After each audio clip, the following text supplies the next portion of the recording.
आता मस्त थंडीचे दिवस सुरू झालेले आहे आणि थंडीमध्ये बाजरा हा आरोग्यासाठी अतिशय फायदेशीर आहे। तर बाजऱ्याचे आपण विविध प्रकार करू शकतो। स्पेशली बाजऱ्याची भाकरी खाल्ली जाते, पण आज मी तुमच्यासाठी मस्त अशी बाजरीची खिचडी घेऊन आलेली आहे। आणि ही जर तुम्ही रेसिपी बनवली तर हिवाळ्यामध्ये रात्रीच्या स्वयंपाकामध्ये स्पेशली खूप छान असा हा बेत होतो। त्यामुळे ही रेसिपी तुम्ही नक्की बघा। चला तर आता आपण इथे रेसिपीला सुरुवात करूया। त्यासाठी मी इथे बाजरा घेतलेला आहे। ॲक्च्युली हा बाजरा जो आहे हा मी इथे छान अशी त्याची वरची साल काढून घेतलेली आहे। त्यानंतर मी इथे समप्रमाणात सालीची मूग डाळ आणि इथे थोडी तूर डाळ घेतलेली आहे आणि इथे 1 वाटी तांदूळ घेतलेले आहे। जेवढे तांदूळ घेतलेले आहे मी तेवढेच इथे बाजरीसुद्धा घेतलेली आहे आणि त्याच्या अर्धी मी इथे डाळ घेतलेली आहे दोन्हीही। आता हे तिन्ही साहित्य जे आहे आपल्याला छान स्वच्छ इथे धुवून घ्यायचं आहे। खिचडीसाठी लागणाऱ्या मी इथे भाज्या काही कापून घेतलेल्या आहेत। 1 बटाटा कापून घेतलेला आहे, थोडी ब्रोकोली घेतलेली आहे, हिरवा मटार घेतलेला आहे, लाल, पिवळी आणि हिरवी शिमला मिरची घेतलेली आहे आणि इथे 1 गाजर आहे हे कापून घेतलेलं आहे आणि इथे थोडा कढीपत्ता, कोथिंबीरच्या काड्या, आलं, लसूण आणि थोड्या इथे हिरव्या मिरच्या सुद्धा घेतलेल्या आहेत। आता आलं, लसूण, हिरवी मिरची, कढीपत्ता याची आपल्याला छान इथे मिक्सरमध्ये पेस्ट बनवून घ्यायची आहे। ही पेस्ट सुद्धा आपली इथे तयार झालेली आहे। बऱ्याच वेळा आपल्याला रात्रीच्या जेवणात काय करावं असा खूप विचार पडतो, त्यासाठी हा अगदी हेल्दी आणि खूप छान असा ऑप्शन आहे। तर आता मी ही खिचडी इथे कुकर गरम करायला ठेवलेला आहे, त्यातच मी थोडं तेल टाकून घेतलेलं आहे आणि आधी जो आपण इथे मसाला वाटून घेतला होता तो मसाला मी इथे टाकून घेणार आहे।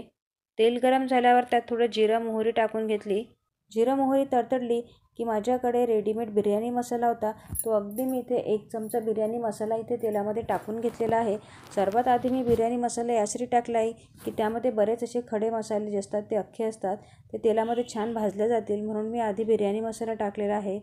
इथे मी 2 तेजपत्ता टाकून घेतलेला आहे। हे सर्व साहित्य छान तडतडलं की आपण जी मिक्सरला पेस्ट बनवून घेतलेली होती ती पेस्ट आपण यामध्ये टाकून घेऊया।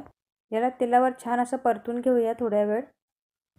आलं, लसूण, मिरची छान परतून झाली की त्यामध्ये मी थोडं इथे हळद आणि चवीपुरतं मीठ टाकून घेतलेलं आहे आणि तुम्हाला जर मिरची कमी वाटत असेल तर लाल तिखटचा सुद्धा वापर करू शकता। मी यामध्ये अगदी थोडं इथे लाल तिखटसुद्धा टाकलेलं आहे। आता यामध्ये आपल्याला ज्या भाज्या कट करून घेतल्या होत्या त्या भाज्यासुद्धा सर्व टाकून घ्यायच्या आहेत। लाल, पिवळी शिमला मिरची जी आहे ही अगदी ऑप्शनल आहे, तुमच्याकडे असतील त्या तुम्ही यात भाज्या टाकू शकता। ब्रोकोलीऐवजी तुम्ही फुलकोबीसुद्धा टाकू शकता। ज्याही भाज्या तुम्हाला आवडत असतील त्या भाज्यांचा वापर इथे तुम्ही करू शकता। सध्या मटारचा सीझन चालू आहे तर मटार तर सगळीकडेच मिळतात। भाज्या इथे फार शिजू द्यायची गरज नाही आहे। भाज्या छान इथे परतून झाल्या की आपण धुवून ठेवलेले डाळ, तांदूळ, बाजरी हे सर्व साहित्य आपल्याला यात टाकून घ्यायचं आहे। डाळ, तांदूळसुद्धा मी यात टाकून घेतलेले आहे। आपल्या भाज्या कापून होईपर्यंत आणि ते सर्व परतून होईपर्यंत थोड्याफार प्रमाणात डाळ आणि तांदूळसुद्धा इथे मस्त भिजलेले होते। त्यामध्ये पाणी जे आहे हे डाळ तांदूळ भिजल्यामुळे अगदी थोडं पाणी घालायचं आहे। तांदूळाच्या अगदी वर येईल थोडं पाणी तेवढं मी ते पाणी घालून घेणार आहे आणि याला आपल्या 2 ते 3 शिट्या इथे काढून घ्यायच्या आपल्याला। 3 शिट्यांमध्ये आपली खिचडी खूप छान शिजून तयार होते। मस्त अगदी हेल्दी असा हा बेत आहे। ही खिचडी नुसतंसुद्धा छान लागते, पण मी आज त्यासोबत मस्त अशी गरम गरम कढीसुद्धा तयार करून घेतलेली आहे।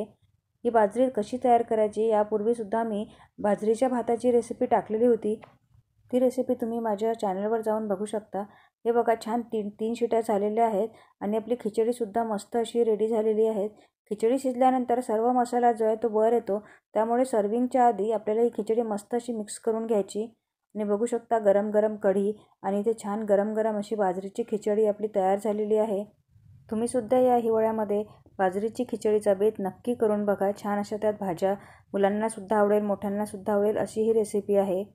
अशाच नवनवीन रेसिपीसोबत भेटूया आपण माझ्या पुढच्या व्हिडिओमध्ये। तोपर्यंत बाय बाय।